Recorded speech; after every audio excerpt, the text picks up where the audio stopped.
Hello future जजेस, legal maestro educators आपके लिए लेकर आए हैं एक नई सीरीज जिसमें हमने बहुत ही केयरफुली सुप्रीम कोर्ट के इंपॉर्टेंट और लेटेस्ट जजमेंट्स को आपके लिए क्यूरेट किया है।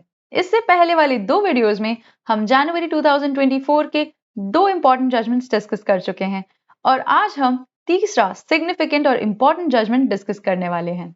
My name is Sumedha Maheshwari. These are my qualifications. Additionally, I have appeared in several means and two judiciary interviews, and I am a faculty with Legal Maestro Educators.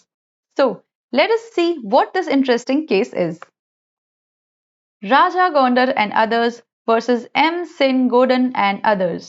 इसकी citation है 2024 INSC 47. ये case ना सिर्फ Hindu succession law के point of view से important है बल्कि Indian evidence act के पॉइंट ऑफ व्यू से भी इंपॉर्टेंट है। इस केस में जस्टिस MM सुंदरेश और जस्टिस SV भट्टी की डिवीजन बेंच ने जजमेंट दिया है। सुप्रीम कोर्ट के सामने इशू क्या था इस केस में, उसे समझते हैं।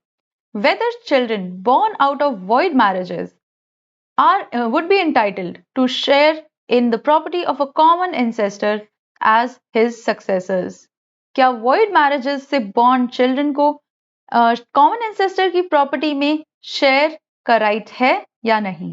तो इस क्वेश्चन को, इस इशू को सुप्रीम कोर्ट ने कैसे आंसर किया है वो देखते हैं।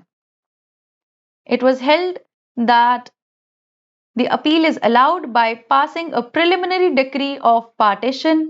It was held that the children born out of a void and voidable marriage shall be considered legitimate children. जी हाँ, उन्हें legitimate children माना जाएगा and they will enjoy a valid share in the property of their common ancestor. इस judgement के लिए supreme court ने ratio क्या दिए हैं, रीजंस क्या दिए हैं, वो समझते हैं। The first reason that the apex court has given is a statement of the father describing appellant and respondent as his sons was treated as an admission by record. तो एक स्टेटमेंट दिया था डिसीज्ड फादर ने जिसमें उसने ये describe किया था कि appellant और respondent दोनों ही मेरे बेटे हैं। इस स्टेटमेंट को सुप्रीम कोर्ट ने section 18 of Indian evidence act के अंडर एक वैलिड एडमिशन माना गया है। आप सभी को पता होगा दैट पार्टीज जिनसे भी अपना इंटरेस्ट डिराइव कर रही हैं, अगर वो इंसान कोई एडमिशन करता है तो ऐसा एडमिशन उस इंसान के साथ साथ उन पार्टीज के ऊपर भी एप्लीकेबल होता है। तो यहाँ पे फादर का ये स्टेटमेंट एपेलेंट के फेवर में और रिस्पोंडेंट के अगेंस्ट सुप्रीम कोर्ट ने एडमिसिबल माना है। Secondly, the apex court reiterated the three-judge bench judgment of 2023, Revana Siddappa versus Mallikarjun, जिसे कि खुद CJI DY चंद्रचूड़ ने लिखा था। इस जजमेंट में ये हेल्ड किया था that children born out of void or voidable marriages will have a right to whatever becomes the property of their parents, whether self-acquired or ancestral.